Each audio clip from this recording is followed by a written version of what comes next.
sent Gary Tuchman to the middle of Ohio in a company full of people, many of whom voted for President Trump. 6 weeks into the presidency, we wanted to hear what they think about how it's going, what they make of the recent controversy swirling around the president. Here's what Gary found. At the Phoenix Bat Company in Plain City, Ohio, they make baseball bats big league. Literally for the big leagues, and the minor leagues, and for others. It's a small business where most of the employees say they voted for Donald Trump. And on deck, some of those employees.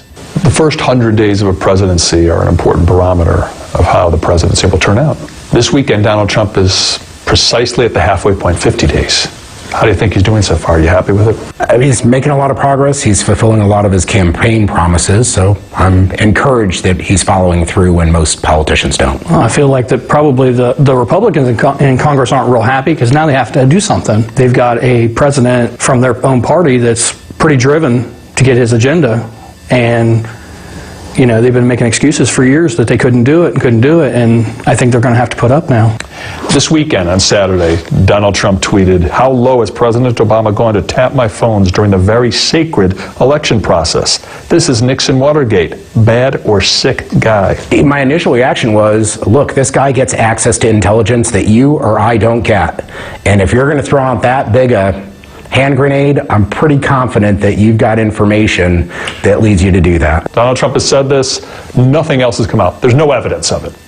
Does that trouble you? It troubles me that he's still on Twitter and putting this stuff out there at all sorts of hours early in the morning and everything, and without any substantial evidence that I know of. Do you think he uses Twitter to distract from other issues that he doesn't want people talking about? I think every great politician uses anything they can to distract from the real issues at any given point in time. We then shifted the conversation to Obamacare and Donald Trump's lack of specificity from the campaign to this day about what he'd like to see in a replacement. He didn't come out and say during his campaign with anything specific. He still won.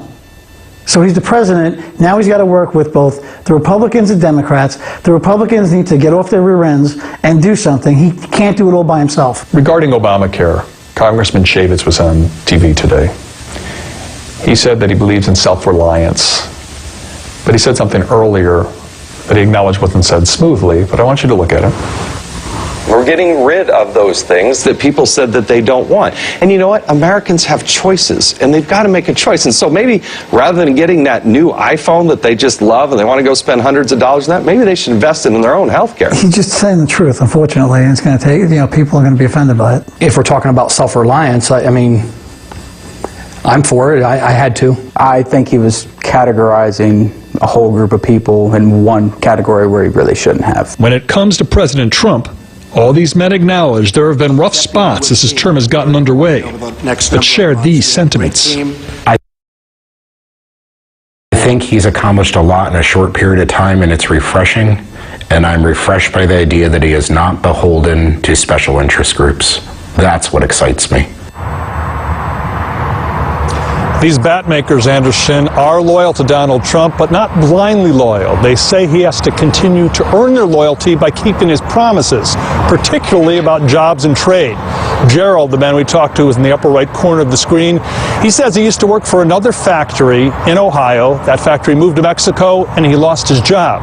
He's happy working at the baseball bat factory, but feels that Donald Trump must keep his promises about jobs not going to Mexico.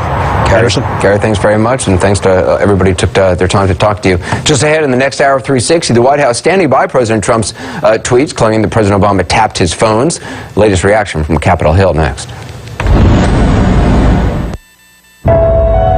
Choose to go, to indulge your curiosity, explore a new road, to see where it takes you. Meet the leaders who changed the game.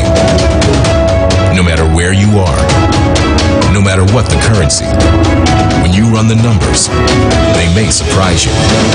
But stay your course. You're on the path to success. CNN Money.